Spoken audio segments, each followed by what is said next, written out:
आइए आइए, जायकेदार बिरयानी खाइए। तभी दो आदमी उसके पास पहुँचे। अरे ये क्या, बिरयानी की प्लेट 10 रुपए? जी हाँ, 10 रुपए प्लेट। कुछ ही देर में उसके ठेले पर भीड़ लग गई और एक बूढ़ा आदमी सबसे आगे आया। बेटा, एक प्लेट मुझे भी दे दो, मैं बहुत दिनों से भूखा हूँ। मुझे खाना खिला दोगे तो तुमको बहुत पुण्य मिलेगा। बाबा, मैंने पुण्य बहुत कमा लिए, उनकी ही बदौलत तो यहाँ खड़ा हूँ। अगर पाप किए होते ना तो अब तक खूब पैसे इकट्ठे कर लेता। चलो पीछे हटो। लाओ भैया, एक प्लेट हमें भी दे दो। उसने प्लेट में बिरयानी निकाली और सभी ग्राहकों को एक एक थमा दी। अरे वाह, कितनी स्वादिष्ट बिरयानी है। हाँ सही कहा, 10 रुपए के हिसाब से तो ये बहुत ही स्वादिष्ट है। मैं तो रोजाना यहीं से बिरयानी खाऊंगा भैया। तभी दो ग्राहकों ने बिरयानी खत्म की। लो भैया। लाओ भाई साहब, आप दोनों के 60-60 रुपए हुए। अरे ये क्या, 60 रुपए कौन से हिसाब से भाई? यहाँ सामने ही तो तुमने लिखा हुआ है 10 रुपए प्लेट। हाँ बिल्कुल सही लिखा है, 10 रुपए प्लेट ही है, लेकिन इसके अंदर तुमने 50 रुपए की बिरयानी खाई है, उसके पैसे भी तो जोड़े जाएंगे ना। अरे ये तो धोखाधड़ी है भाई। ये सुनकर तीसरे और चौथे ग्राहक को फंदा लग गया। उसने सभी से इसी तरह 60-60 रुपए लिए और पूरे दिन उसने इसी तरह हजारों रुपए कमा लिए। इसे कहते हैं धंधा करने का तरीका, 10 रुपए की प्लेट। इसी गांव में महेश नाम का एक आदमी भी अपने परिवार के साथ रहता था। महेश मेहनत मजदूरी करके पैसे कमाता और उसकी बीवी नंदिनी अपनी सासू माँ के साथ मिलकर घर संभालती थी। ऐसे ही एक दिन महेश मजदूरी करके घर लौट रहा था।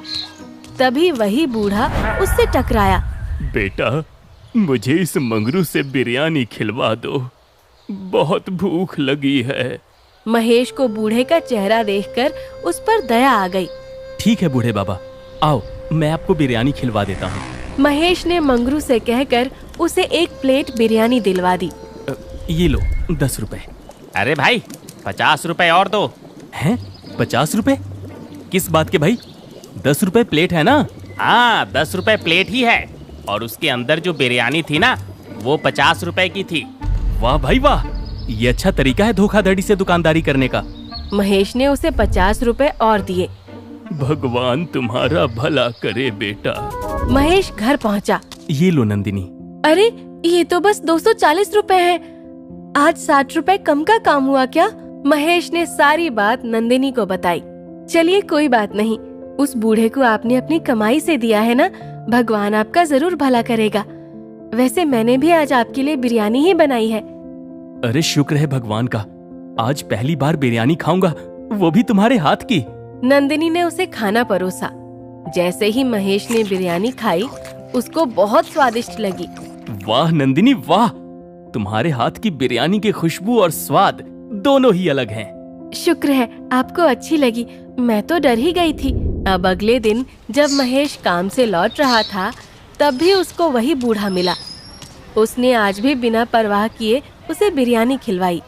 ऐसे ही एक दिन महेश ट्रक से बोरियां उतार रहा था, तभी अरे महेश का पैर टूट गया। महेश को उसी समय वैद्य के पास ले जाया गया। नंदिनी और उसकी माँ रोती हुई वहाँ पहुँची। ए जी, ये आपको क्या हो गया? रो मत नंदिनी, वरना मैं और टूट जाऊंगा। अब इनका चलना फिरना काफी मुश्किल है, लेकिन अगर इनकी दवाई चलती रही तो 3 महीनों में ये ठीक हो जाएंगे। वैद्य जी, अगर मैं चल नहीं पाऊंगा तो घर चलाने के लिए पैसे भी नहीं आ पाएंगे। ऐसे में मेरे इलाज का खर्चा भला कहाँ से आएगा? ए जी, आप फिक्र मत कीजिए, भगवान जरूर कोई रास्ता निकालेगा। नंदिनी महेश को लेकर घर आई और सोचने बैठ गई, ऐसा क्या काम करूं जो घर में पैसे आए और महेश का इलाज भी हो जाए। कुछ समझ नहीं आ रहा। काफी देर सोचने के बाद नंदिनी को याद आया कि कैसे महेश उसके हाथ की बनी बिरयानी की तारीफ कर रहा था। उसने अब देर नहीं की और फिर बिरयानी का ठेला लगा लिया। हे भगवान, मैंने 10 रुपए की बिरयानी का ठेला तो लगा लिया है, अब इसको जल्दी से बिकवा भी देना। तभी 2 ग्राहक वहाँ पर आए। लो भाई, एक और 10 रुपए की बिरयानी। हाँ, ये भी हमें बिरयानी खिलाएगी और फिर मंगरू की तरह बोलेगी कि प्लेट के 10 रुपए और बिरयानी के 50 रुपए अलग हो गए। नहीं नहीं साहब, मेरे ठेले पर आपको 10 रुपए की बिरयानी से भरी प्लेट मिलेगी। मैं धोखाधड़ी नहीं करती। अरे क्या सच में 10 रुपए में बिरयानी की पूरी भरी प्लेट मिलेगी? जी हाँ भाई साहब। ये सुनकर नंदिनी के ठेले पर भीड़ जमा हो गई। एक प्लेट मुझे दो। हमें 2 देना। जी साहब, अभी लगाती हूँ। नंदिनी ने जल्दी जल्दी सभी को बिरयानी की प्लेट दी और उन सभी ने बड़े मजे से बिरयानी खाई। अरे भाई, इसकी बिरयानी तो मंगरू से भी ज्यादा स्वादिष्ट है। सच में मजा ही आ गया। उसी टाइम मंगरू भी वहाँ आ पहुँचा, लेकिन कोई भी उससे बिरयानी नहीं ले रहा था। सभी नंदिनी से ही बिरयानी लेकर खा रहे थे। बेवकूफ औरत, 10 रुपए में बिरयानी बेचने पर इसको नुकसान होने वाला है। जितने पैसे इसने लागत में लगाए हैं ना, उतने भी नहीं निकल पाएंगे। जब घर जाकर ये पैसे गिनेगी तो फूट फूट कर रोएगी और फिर कल से यहाँ नजर नहीं आएगी। दोपहर होते होते अब नंदिनी की बिरयानी खत्म होने जा रही थी। बिरयानी तो अब थोड़ी ही बची है। शुक्र है भगवान का कि सबको पसंद आ रही है, वरना मैं तो डर ही गई थी। तभी कुछ ग्राहक और उसके पास आए। जल्दी से हम सभी के लिए एक एक प्लेट और लगा दो। भाई साहब, आप सबको तो नहीं दे पाऊंगी, अब बिरयानी खत्म होने वाली है। तभी वो बूढ़ा उसके पास आया। बेटी, जरा सी बिरयानी मुझे भी खिला दो। मैं बहुत दिनों से भूखा हूँ। मेरे पास पैसे भी नहीं है।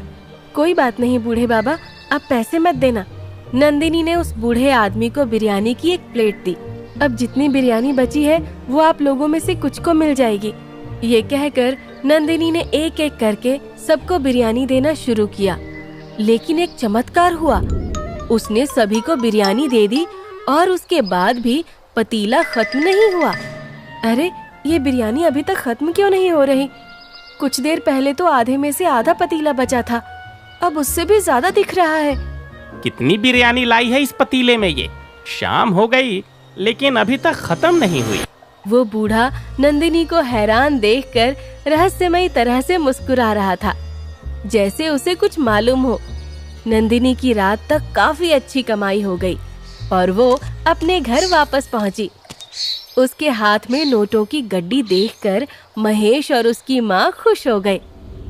देखो महेश, मैंने आज कितने पैसे कमा लिए। अरे, इतने पैसे सिर्फ 10 रुपए की बिरयानी बेचकर? हाँ महेश, मुझे तो खुद अंदाजा नहीं हुआ। जितने पैसे बनाने में लगे थे उनको निकालकर मैंने 3000 रुपए अलग से कमा लिए। चलो, ये तो बहुत अच्छा हुआ। अब अगली सुबह फिर से नंदिनी ने अपना ठेला लगाया और सबसे पहले वही बूढ़ा बिरयानी खाने आया। उसके बाद ग्राहकों की भीड़ लग गई। ये क्या? ये तो फिर से अपना ठेला ले आई। इससे कोई नुकसान नहीं हुआ? नंदिनी रोजाना ठेला लगाती और उस बूढ़े को मुफ्त में बिरयानी खिलाती और उसकी बिरयानी रात तक खत्म भी नहीं होती थी और वो अच्छे पैसे कमाने लगी। मंगरू अब नंदिनी से जलने लगा था।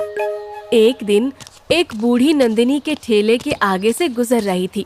तभी उसकी कमर में मोच आ गई। आ, आ, आ।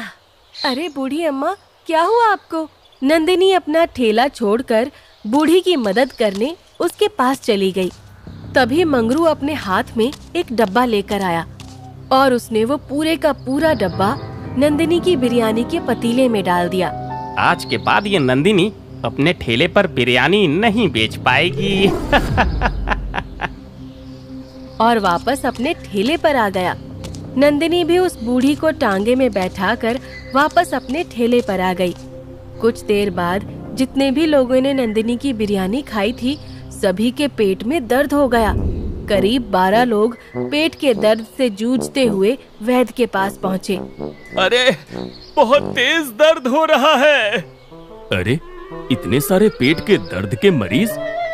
वैद्य ने सबको दवाई दी और उन्हें थोड़ी राहत मिली।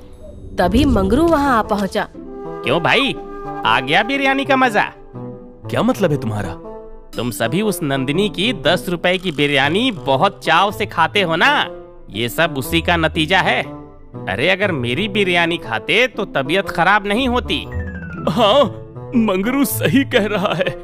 हम सभी ने उसी की बिरयानी खाई थी, तभी हमारी तबीयत बिगड़ी। हाँ हाँ, चलो हम अभी उस नंदिनी के पास चलते हैं। वो सभी इकट्ठा होकर नंदिनी के पास पहुँचे। नंदिनी, तुम्हारी बिरयानी खाकर ही हमारी तबीयत बिगड़ी है। नहीं, ऐसा नहीं हो सकता। मैं तो मेरी बिरयानी में उम्दा किस्म के चावल लगाती हूँ। नहीं, ये झूठ बोल रही है। तभी इसकी शिकायत महाराज से करो, तभी ये अपना जुर्म कबूल करेगी। ये सुनकर नंदिनी बुरी तरह डर गई। वो उसी समय मंदिर गई और भगवान से गिड़गिड़ाकर बोली, भगवान, मैंने कम पैसों में बिरयानी खिलाकर लोगों की भूख शांत की है और उसका मुझे ये सिला मिल रहा है। तू जानता है कि मैंने कोई गलत काम नहीं किया। तू महाराज के सामने मुझे गलत साबित मत होने देना, मेरी इज्जत बचा लेना। उसकी वो बातें बूढ़ा भी वहीं छिपकर सुन रहा था। अब मंगरू सभी आदमियों को लेकर महाराज के महल पहुंचा। तुम सभी लोग अंदर नहीं जा सकते, सिर्फ 2 लोग ही जा सकते हो। ठीक है, मैं एक को साथ ले जाता हूँ। अगर महाराज कहेंगे तो तुम लोगों को भी गवाही के लिए बुलवा लूंगा। मंगरू एक आदमी के साथ दरबार में हाजिर हुआ। महाराज की जय हो। कहिए, क्या समस्या है? तभी वो बूढ़ा आदमी भी दरबार में हाजिर हुआ और सब कुछ देखने लगा। महाराज, हमारे गांव में कई लोगों की तबीयत बिगड़ चुकी है। 10 रुपए की खराब बिरयानी खिला खिलाकर उस बिरयानी वाली ने कैसे सबको नुकसान पहुंचाया है, ये आदमी आपको बताएगा। महाराज, 10 रुपए की बिरयानी के नाम पर उसने हमें ऐसी बिरयानी खिलाई है जिसको खाते ही हमारी तबीयत बिगड़ गई है। हम तकरीबन 12 लोग अभी वैद्य जी से दवा लेकर ही यहाँ पहुँचे हैं। ये सुनकर मंगरू खुश हो गया। बताओ हमें, कौन है वो शख्स जिसकी बिरयानी खाकर तुम लोगों की तबीयत बिगड़ी है? महाराज, वो इंसान यही मंगरू है जिसकी बिरयानी खाकर हमारी तबीयत बिगड़ी है। ये सुनकर सभी हैरान रह गए और मंगरू भी चौंक गया। अरे पगला गए हो क्या? मेरी नहीं, नंदिनी की बिरयानी खाकर तबीयत बिगड़ी है तुम्हारी। अरे मैं तो तुमको यहाँ लेकर आया हूँ। नहीं, नंदिनी की बिरयानी तो हम बहुत मजे से खाते हैं। तुम्हारी बिरयानी से तबीयत बिगड़ी है। तुम्हारी ये हिम्मत! महाराज, ये तो पगला गया है। मैं किसी और को गवाह बुलाता हूँ, वो आपको बताएगा कि सच क्या है। मंगरू के कहने पर महाराज ने सभी को अंदर बुलाया। महाराज, यही वो मंगरू है जिनकी खराब बिरयानी खाकर हमारी तबीयत बिगड़ी है। अरे बाप रे, ये तो सब के सब पगला गए हैं। मंगरू, हम तुमको 1 माह कैद खाने में रखने की सजा सुनाते हैं। अरे बाप रे! मंगरू को कैद खाने में डाल दिया गया। अगले दिन सभी ग्राहक नंदिनी के घर के बाहर जमा हो गए। नंदिनी, बाहर आओ, बाहर आओ भाई। नंदिनी, ये सभी लोग हमारे घर के बाहर जमा क्यों हुए हैं? मेरी बिरयानी खाकर सबकी तबीयत बिगड़ गई है, इसलिए ये सब शायद मुझे पकड़कर महाराज के हवाले करना चाहते हैं। अरे बाप रे! ऐसे कैसे ये इल्जाम तुम पर लगा सकते हैं? चलो मेरे साथ बाहर चलो, मैं इनसे बात करती हूँ। अब माँ नंदिनी को लेकर बाहर निकली। देखिए, मुझे पता है कि आप सबको बहुत परेशानी हो रही है, लेकिन मैं अभी भी कहती हूँ कि मैंने ऐसा कुछ नहीं किया जिससे आपके स्वास्थ्य को नुकसान पहुँचे। ये सुनकर सभी ने एक दूसरे का मुंह देखा और एक आदमी बोला, नंदिनी, हम सबकी तबीयत तो उस मंगरू की बिरयानी खाकर खराब हुई थी। हाँ, और उसे हमने महाराज के यहाँ कैद खाने में डलवा दिया है। क्या सच में? हाँ, और हम लोग यहाँ जमा इसलिए हुए हैं कि हमें तुम्हारी बिरयानी खाने का मन है। तुम जल्दी से अपना ठेला निकालो और हम सबको अपनी 10 रुपए की बिरयानी खिलाओ।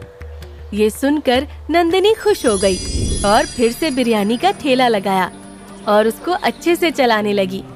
इस तरफ मंगरू को समझ नहीं आ रहा था कि उसके साथ क्या हुआ। ऐसा हुआ कैसे? सभी आदमियों ने अपना बयान कैसे पलट दिया? तभी वही बूढ़ा आदमी वहाँ प्रकट हुआ। जो दूसरों का भला करते हैं और ईमानदारी से काम करते हैं, उनका बुरा कभी नहीं होता। तुम यहाँ कैसे आए? क्या तुम कोई जादूगर हो? कहीं तुम्ही ने तो ये सब नहीं किया? नंदिनी को बचाने वाला तो भगवान है, मैं तो बस एक जरिया हूं और कुछ नहीं। उस दिन से नंदिनी की दुकानदारी दिन दोगुनी और रात चौगुनी हो गई। उसने अब अपनी दुकान खोल ली। उससे कमाए हुए पैसों से महेश का इलाज भी करवाया। कुछ ही दिनों में महेश भी ठीक हो गया और अब वो दोनों मिलकर 10 रुपए की बिरयानी की दुकान चलाने लगे।